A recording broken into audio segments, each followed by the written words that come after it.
You're going back to me because finally we've got an Irish name that I can pronounce. Apologies to anyone out there whose name I have not pronounced properly. You will have to forgive me. But I do know how to pronounce Emilυ Maggie's name. She's from Lemonpeels Health in County Louth, and we're going to show you a video.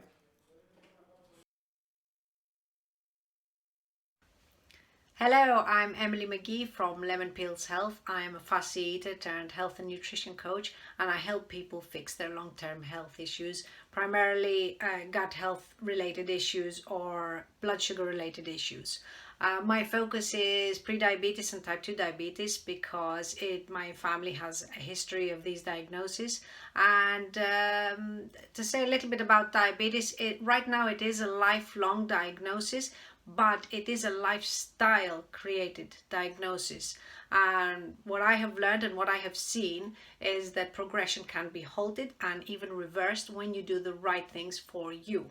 How I work is I work with people through natural means to change their food related habits and life related habits. So this is a process that takes time. So when you work with me, you work over the period of a few months. I'm your buddy, I'm your coach. I hold you accountable to the changes we need to make to see the necessary results. And I'm a big fan of natural remedies used by our ancestors. So I use ferments and castor oil packs and bone broths as part of my protocols. So I hope you're interested. I hope to get in touch with you, answer any questions, and look forward to working with you.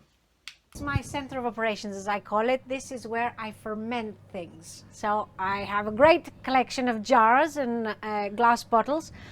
Here I'm fermenting milk. So this is milk kefir. This is a milk kefir I'm preparing for somebody to send to somebody. And this is my water kefir. So I have the other grains and they're fermenting water. Can you see all the bubbles? It's fermenting sugar water. And once I've fermented the sugar water, I make my fizzy drinks. I then flavor them by putting, usually I do pear and blueberries because the children love the taste. And what it does is it makes it a nice fizzy drink, so it's great for getting people off fizzy drinks. And it amplifies the nutrients that are in the things you put in. So I've put blueberries and pears, so it's increased its antioxidant capabilities. Let me pop one for you, just see what it does, so you can see the fizz. No, but a bit pathetic. Let's see this. No. Usually I can get an explosion. You might have seen some videos on Facebook. Hang on. What, can you see this rising? Yeah, and all the bubbles. Delicious and sweet. What else do I ferment? I ferment cabbage.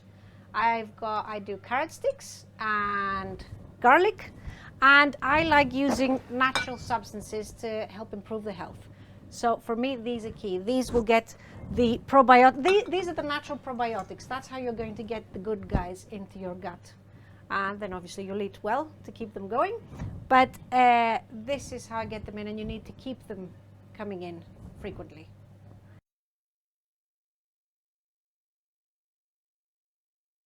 Hello, Emily. How are you? we got the fizz. We got the fizz on the third one. Actually, I was saying to Stella, what is the Greek connection? She's not Greek. She said, yes, she is. Where are you from?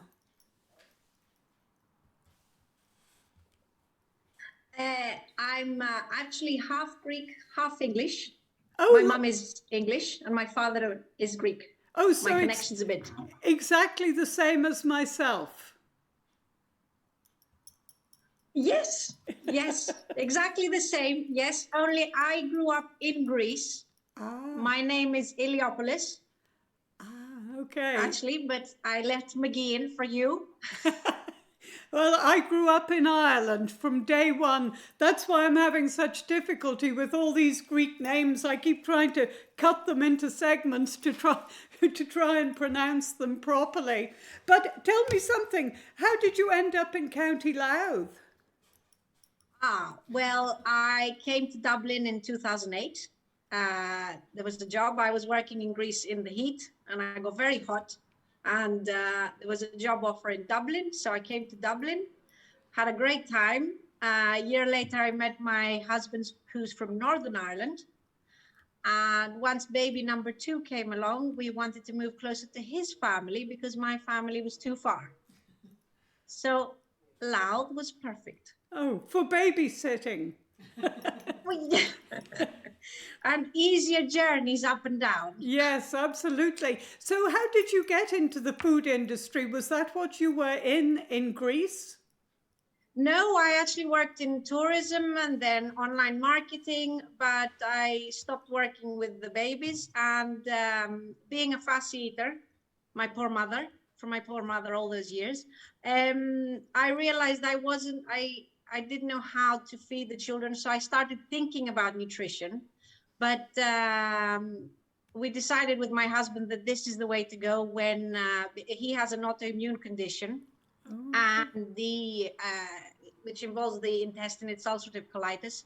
And his doctor, when I said, right, is it the onions? Is it something else? What should I cook? And I was told that it has nothing to do with the food. But from reading and learning more and going to a nutritionist, we were able to fix things. And he is 5 years off medications. He's perfectly fine. He's great. And all it was a matter of changing his diet, changing lifestyle. We did a few little things here and there. We've got a new way of eating and living, and it's great. And we don't need medication or anything. So it was like, okay, this is the future. So I went back to school, and yes, now I think the pandemic has made me come out of my shell a bit, because I was a bit doing small steps with the small children. But then with the pandemic, I thought, we've got to get out there. There need to be more people talking about healthy diets and just eating healthy, just eating healthy to be well so that we can cope with any virus that comes along. Yes, because I do know from personal experience, as well as a lot of other people, that this pandemic has been very naughty for us who like to sit on the settee and eat lots of chocolate. So, I mean, really, this is a time for you to get going, because we're going to come out of this shortly, and we all need a complete makeover. So, Yes. to think about starting to exercise, eat more healthily, this is all very, very important. Yes, very relevant and very important, like you say. And it's not because people aren't trying to be healthy. It's because they don't know how to be healthy. There is so much messaging out there. There's go this way, go that way, eat this, don't eat that. This is bad, the other thing is bad. It's so confusing. But And yeah. sorry, but in your in your particular case, you showed us you are fermenting different things. Now, when people come to speak to you, do you tell them how to go off and ferment all this stuff, or you actually supply it? I supply to a few people locally that know what I'm doing. Otherwise, I have an online WhatsApp group, and we meet occasionally and we ferment things together.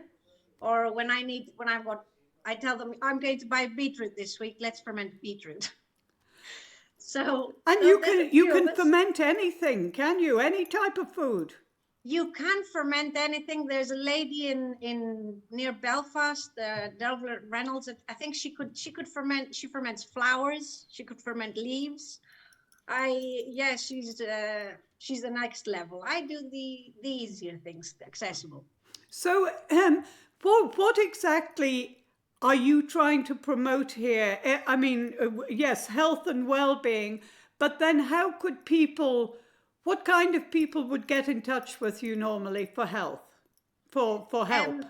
Mainly, I work with gut-related issues and then blood sugar balancing issues. So somebody maybe that's been warned by the doctor, they've had some blood tests and they've been told, be careful, you might be getting diabetes. And that person will be told, eat less and exercise more, which isn't the answer. And then they might be told, come back in 6 months for tests. The doctor can't do anything else at that stage because your bloods don't say that you need the meds, but the doctor can see that you're heading that way. Okay. So they'll say, come back in 6 months instead of, oh, come back in 2 years. In 6 months, they'll test it. It might be further on. They'll say, be careful. You're not following my instructions. Maybe, at the next time, you're going to need the meds. It's right now, going towards diabetes seems to be a one-way street unless you can stop it. It takes 10 to 20 years before you're diagnosed. It's not, you're not diabetic today and tomorrow you are. It can take 10 to 20 years. In my opinion, we should all eat like a diabetic, but we have the luxury of choosing to eat healthy, like a diabetic, low sugar, whole foods. And then, occasionally we can be naughty and do something else. A diabetic has to eat a certain way. Yes. For life. And then somebody with gut health, for example, you can have irritable bowel syndrome. And I've worked with people with irritable bowel syndrome or bloating. They have to eat a certain way to be well. And if they're well, they're happier, they're better. It's not a life sentence. It's listening to your body, and what you feel good with, you keep it. Yes. Because if you don't feel good, then it's just medication. Yes. For me, it's about taking a bit more control over your health by doing something every day, because it's something you've either done or something you're exposed to that is causing the malfunction. So it's really taking control before the problem manifests taking control itself. Before the problem. Yes, that. If something's niggling, something's there, you've got to listen. I mean, you're lucky because you're getting the signal that something's not right. Yes. Yes. So it's, what are we going to do about it? Because I don't know if enough people know that you can do something about it. And what I do as a health coach is I work with them. We try things. We work out, does it work? Are we seeing improvements? And you've got somebody accountable with you. Yes. And at the moment, are you doing this? Can you do this online? Can people contact you? Because obviously they can't go to see you. Yes, I do it all online. And in fact, my plan is to keep it online because I'm hoping to work from home worldwide. Because of children, and because I want to be in Greece and I want to be here. So it's all online. It involves talking, discussing symptoms. It's not as if I can test anybody or things like that. It's talking and discovering what's going on for each person and what do we need to do. So how would people get in touch with you, Emily? Well, my site is lemonpeels.ie. Yes. I'm a big lemon fan. So my site is lemonpeels.ie. And but the more up-to-date things is that I'm on Facebook probably, and it will be Lemonpeels Health. Oh, fine. Well, yes, Emily, it was a pleasure to talk to you. Thank you so much. And good luck with the business. Pleasure for me too. Thank you.